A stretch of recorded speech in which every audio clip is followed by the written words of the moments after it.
안녕하세요. 양희사의 금융가의 양영빈입니다. 이번 시간은 최근 상황 한번 점검해 보고요. 그리고 이번 주 25일부터 27일에 있을 잭슨홀 미팅 요거에 대한 전망. 잭슨홀에서 파월이 26일에 또 연설을 하게 되는데요. 사실 전 세계 중앙은행장들이 다 모이고 또 전 세계 내노라 하는 경제학자들이 모여서 앞으로 하반기 그리고 또 내년 금융 경제 정책들을 어떤 식으로 가져갈 것인가, 그런 기조에 대해서 많이 서로 연구하고 토론하는 그런 시간을 갖게 되는데요. 거기서 이제 또 파월이 또 굉장히 중요한 연설을 하게 됩니다.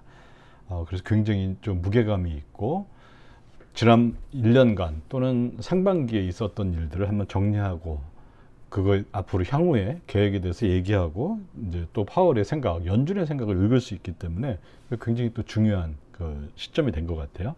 그래서 일단 먼저 최근 상황을 한번 이제 살펴보면요.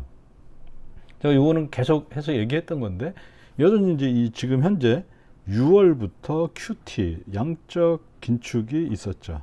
즉 연준의 대차 대조표를 축소시키는 양적 긴축이 있었는데요. 여전히 QT에 대한 의심들이 존재해요. 그래서 이렇게 한번 제가 트위터나 또는 인터넷을 한번 뒤져봤었는데요. 아마 아시는 분들은 잘 아시는 마이클 베리라는 굉장히 유명한, 빅쇼트로 해서 굉장히 유명한 이 해치펀드 매니저 있죠. 요 분이 바로 며칠 전에 8월 18일 트위터에서 QT는 지금 일어나지 않고 있다, 이런 식으로 실제 얘기를 하고 있습니다. 그래서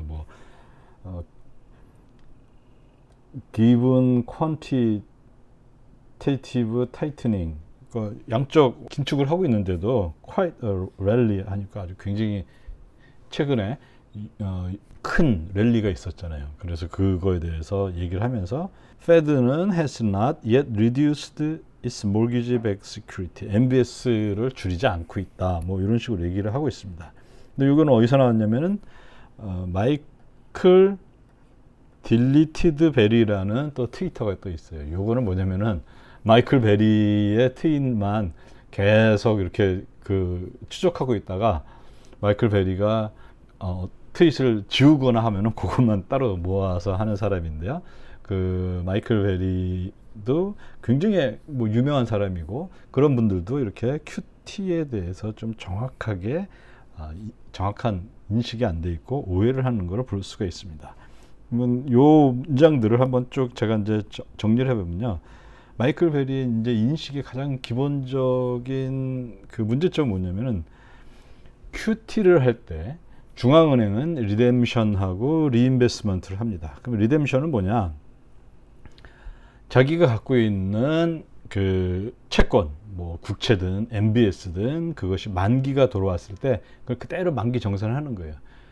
중앙은행이, 페드가 채권을 갖고 있으니까 만기가 돌아오면은 재무부로부터 돈을 받겠죠. 그 만기만큼. 그 다음에 그러면 거기에서 중앙은행은 어떤 결정을 하냐면은, 만약에 이번에 나는 QT를 30억 달러만 하겠다, 이렇게 했는데 만기 돌아온 게 50억 달러예요. 그러면 일단 50억 달러 받고 여기에서 30억 달러만 만기 정산을 하고 나머지 20억 달러는 다시 재무부에 채권을 다시 롤오버 또는 연장을 해서 다시 매입을 하게 됩니다. 그걸 리인베스트먼트라고 하는데, 앞에 그 트위터 글을 보면은 높은 금리에서는 리파이낸싱, 이게 바로 리인베스트먼트거든요. 리파이낸싱이 힘들어진다, 높은 금리가 되면은. 그래서 힘들어지니까 no refinancing, 리파이낸싱이 없게 된다, 이렇게 얘기했는데, 이거는 기본적으로 연준하고 재무부의 역할을 잘못 오해한 게 아닌가, 그렇게 생각이 됩니다. 연준은 국채의 매입의 주체죠. 근데 재무부는 매각 또는 발행의 주체죠. 그러면 높은 금리로 불리해지는 것은 연준이 아니라 재무부라는 거죠. 물론 크게 보면은 같은 거일 수도 있겠지만요. 어쨌든 정확히 주체는 명확하게는 분리가 되어 있습니다. 그래서 연준은 매입하는데 사실 아무런 문제가 없어요. 문제가 되는 거는 이자 금리가 올라갔을 때, 발행을 할 때 예전에는 1%에 10억 달러 국채를 발행할 수 있었다. 그런데 이제는 뭐 3%의 10억 달러 국채를 발행해야 되니까 재무부로서는 그 이자 금리 손실이 이제 발생할 수밖에 없죠. 근데 그런 것 때문에 막 여러 가지 섞여 있는 거죠. 이게 연준 얘기를 하는 건지 아니면 재무부 얘기를 하는 건지 그렇게 하여튼 마이클 베리도 굉장히 큰 그런 인식에 있어서 뭔가 큰 오해가 있었던 것 같습니다. 물론 이 트위터는 금방 지워졌어요. 이 얘기 뭐냐면 제가 봤을 때 아마 술 먹고 올린 트위터인 것 같아요. 다시 한번 술 먹고 SNS에 올리는 것들이 얼마나 위험한지 이런 걸 보여주는 것 같습니다. 그 대단한 마이클 베리도 헷갈리는 큐티 그렇게 볼 수가 있죠. 그 다음에 이제 큐티 얘기 나오고 했으니까 이거 좀 잠시 한번 더 언급하고 가봐야 될 내용인데요. 이건 뭐냐면 미국이 이제 그 재무부가 국채를 발행을 해요. 그러면 재무부가 발행하면은 그 국채를 사러 뭐 딜러도 오고 은행들도 오고 뭐 여러 주체들이 그 국채 경매에 참여를 합니다. 그러면 뭐 예를 들어 이번에 10년 만기 10년물 이거를 발행을 했어요. 그러면 이제 서로 저걸 써내겠죠. 어떤 사람은 난 1% 금리에 사겠어. 뭐 나는 얼마에 사겠어. 뭐 이런 식으로 이렇게 쭉 하면은 재무부가 제일 비싸게 사고 싶은 사람한테 그 국채를 넘기겠죠. 그런 식으로 미국 재무부가 국채 발행했을 때는 경매라는 형식을 통해서 국채를 발행하게 됩니다. 근데 국채 경매에 있어서 연준은 어떤 역할을 하느냐?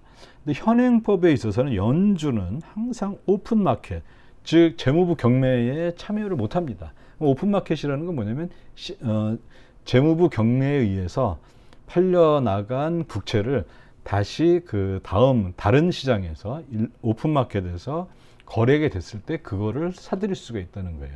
그게 이거는 법으로 이제 정해져 있고요. 그래서 직접 재무부 국채 경매에 참여 못 하고 그러면 어떻게 하느냐? 나중에 프라이머리 딜러로부터 그 매각하거나 매입을 하는 그런 거를 거치게 됩니다. 그런데 여기에 또 예외가 있습니다. 그건 뭐냐면은 연준이 재무부 국채에 참여하는 예외 규정은 국채가 만기가 도래했어요. 그러면은 아까 말한 대로 예를 들어 50억 불의 국채 만기가 도래했습니다. 그런데 연준이 예를 들어 이 중에 30억 불은 QT를 했어요. 30억은 QT를 했고 나머지 20억은 다시 롤오버 또는 리인베스먼트를 한다 이렇게 생각을 해보죠. 그러면 이 20억 요거에 해당하는 거는 어떤 식으로 하느냐? 이 경우에 바로 그 예외가 뭐냐면은 non-competitive bidder. 이게 뭐냐면은 비경쟁적 그 매수인으로 참여한다. 이거는 어떤 의미냐면은 재무부의 경매가 딱 시작이 됐습니다. 그러면은 여러 사람들이 난 얼마에 사겠어, 난 얼마에 사겠어 이렇게 하겠죠. 그러면 그 결과가 딱 나오겠죠. 그러면 뭐 예를 들어 10년물 국채는 3%에 이번에 발행하기로 했습니다. 이게 이제 3%를 써놓은 사람이 제일 제일 낮은 금리겠죠. 제일 비싸게 사는 거니까요. 그러면 이제 연준이 거기에 대해서 그러면 얼마에 결정이 됐습니다. 이렇게 딱 하면 이제 3% 이렇게 딱 결정이 되는 거죠. 그 3% 제일 이제 낮은 금리를 써놓은 사람이 그러면 이 금리를 가지고서 이 바로 롤오버할 이 20억 그거를 동일한 금리로 사전에 정한 만큼 즉 20억 달러만큼 매입하게 됩니다. 그래서 이때는 왜냐면은 굳이 어차피 롤오버 할 거니까 다시 또 저 프라이머리 딜러한테 다시 매입하고 하는 이런 번거로움을 없애주기 위해서 예외 규정을 이렇게 둔 것입니다. 그런 경우를 제외하고는 연준은 항상 프라이머리 딜러로부터 그 국채나 MBS 등을 매입하게 돼 있다라는 거 한번 꼭 잊지 마시길 바라고요. 자, 그러면 최근 상황에서 여전히 QT가 이제 어떻게 진행되고 있는지 8월 17일께 드디어 업데이트가 됐습니다. 8월 17일 정확히 업데이트되는 건 아니고 우리나라 날짜는 19일 정도의 업데이트가 돼요. 그래서 그걸 한번 봤는데요. 제가 말씀드렸죠. 국채만 제가 봤을 때는 국채는 보통 만기가 15일이고 월말 그러니까 30일 또는 31일이 항상 만기가 돌아옵니다. 그렇다면은 국채 같은 경우는 만기가 돌아오고 그 롤오버를 하고 또는 QT를 하고 나머지는 롤오버를 할 때 바로바로 그게 연준의 대체에 반영이 되는데요. 그럼 제가 6월 15일 여기를 봤어요. 그럼 이때가 얼마냐면은 연준이 보유한 국채 규모가 4조 9,335억이었고요. 8월 17일에 본 거는 4조 8,713억. 그래서 622억이 감소했습니다. 그러면 연준이 현재까지 한 게 6월, 7월, 8월에 QT를 한 거죠. 그 다음에 국채는 매달 30억 불씩 300억 불씩 한다 그랬으니까요. 얼마가 돼야 되냐면 900억 불 정도 이렇게 돼 있죠. 물론 이게 정확히 안 맞을 수도 있겠지만 대략 그 정도는 돼야 되는 거죠. 근데 연준의 이제 홈페이지 그 소마라 그러죠. 연준이 보유한 국채 MBS들을 보유 내역을 보여주는 그 홈페이지가 있는데 그 사이트가 있는데 거기 보시면은 8월 10월 이후에 8월 31일인데 정확히 8월 31일 만기가 도래하는 금액이 국채에 해당하는 게 266억이 아직 남아 있어요. 그럼 이 얘기는 뭐냐면은 8월 31일 딱 끝나고 이제 뭐 9월 1, 2일에 보면은 연준의 이 그 국채 소유한 대차 대조표가 한 266억 가량 내려가 있을 거라는 거죠. 그럼 그거까지 지금까지 이미 한 거 622억, 266억을 하면은 감소 총액은 888억입니다. 그러면 이게 의미하는 건 뭐냐? 900억하고 거의 비슷하죠. 물론 12억 달러 정도 차이는 났지만은 어쨌든 연준이 얘기한 매달 300억 달러씩 하겠다라는 거. 요거가 뭐 그 일각에서 얘기하듯이 연준이 실제 QT를 하는 거야, 안 하는 거야 라는 정도는 아니고 거의 정확하게 이루어지고 있다라는 거죠. 근데 여전히 가장 큰 문제가 되는 건 MBS입니다. MBS 그 주택 저당 증권이죠. 그거는 6월 초를 기준으로 해서 현재까지 MBS가 어떤 변화가 있었냐 보면은 2조 6,986억에서 2조 7,188억으로 200억 불 정도가 증가를 했습니다. 오히려 증가를 했어요. QT를 한다 그랬었는데 그러면 연준이 얘기한 거는 매달 175억이죠. 175억씩 감소를 시킨다 그랬는데 그러면 세 달이 지났으면은 얼마입니까? 35에 17이니까 한 430억 정도 이게 MBS가 줄어들어 있는데 오히려 늘어나 있는 상태야. 근데 그건 왜 그러냐면은 이 연준 홈페이지에 보면은 그 어떤 게 있냐면 commitment to buy 이런 말이 있습니다. 이게 뭐냐면 MBS에 관해서 연준이 이건 내가 살 거야 하고 찜해둔 그런 MBS를 말합니다. 그런데 아직 사지는 않았어요. 그 얘기는 뭐냐면은 연준의 대차 대조표에 아직 반영이 안 됐다는 거죠. 그러면 6월 1일인 요 근처를 딱 보면요. 연준이 앞으로 내가 살 거야 했던 거 이건 뭐냐면 기존에 그 QE를 하면서 계속 있어 왔던 거죠. 아직 숙제를 덜 끝낸 겁니다. 그 덜 끝낸 금액이 585억 달러 정도가 여전히 있었던 겁니다. 그러면 이거는 6월, 7월, 8월에 걸쳐서 대략 한 3개월 정도 걸리거든요.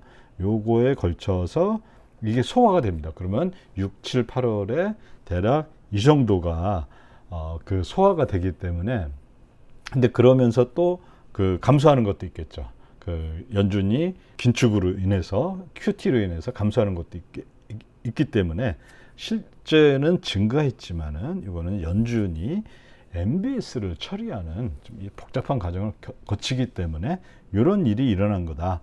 그래서 조세방 같은 경우에는 다 복잡하고 이제 9월부터는 아마 깨끗한 자료를 볼 수가 있을 거야. 왜냐 6월에 585억이니까 대략 600억 가량의 이 숙제가 남아 있었는데 길어야 3개월이었으니까 6, 7, 8월에 다 끝났겠죠. 9월부터는 깨끗한 자료를 볼 수 있으니까 그때는 헷갈리지 않을 거야.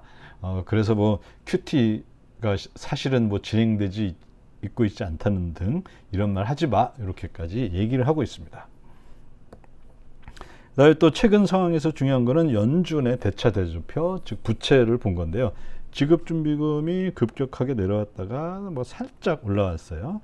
그다음에 TGA도 뭐 지금 계속 이제 저걸 쓰는 것 같아요. 그 재정 정책으로 돈이 나가고 있는 상황인 것 같습니다. 그다음에 제일 중요한 게 저도 그렇고 뭐 다른 그 뭐 조세방이라든지 또 아니면 뭐 여러 사람들이 보는 게 5번의 RRP인데요. 지금 이제 아직은 QT의 초입인데 QT를 할 때 어떤 자금을 써서 할 거냐. 크게 두 가지가 있다. 지급준비금을 갖고서 할 거냐 아니면 이 5번의 RRP를 갖고서 할 거냐. 그런데 QT가 부드럽게 가려면은 RRP 자금이 줄면서 이 연준의 대차 대조표가 쭉 감소하는 게 좋은 방법인데 지급준비금이 감소하는 걸로 가면은 굉장히 좀 이 시장에 충격이 클 거다 이렇게 했는데 아직은 큰 흐름은 아직은 볼 수가 없습니다. 물론 이게 지금 현재 이제 8월 말로 가고 있는 시점이기 때문에 이 전체가 이게 지금 한 9조인데 지금 9조에서 3개월 동안 해봤자 얼마가 나오는 거냐면 대략 한 1,400억 달러 정도밖에 줄지 않는 거죠.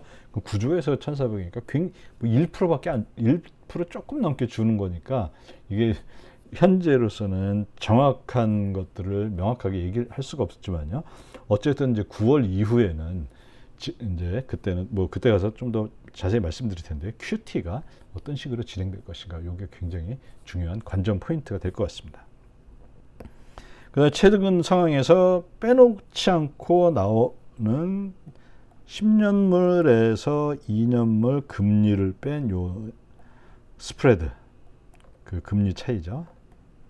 이거 굉장히 사람들이 많이 보죠. 그리고 많이 뉴스가 나오고요. 그래서 뭐 이게 인버전, 일드 커브 인버전이라고 그러죠. 그러니까 수익률 역전이 일어나면은 과거 보니까 이게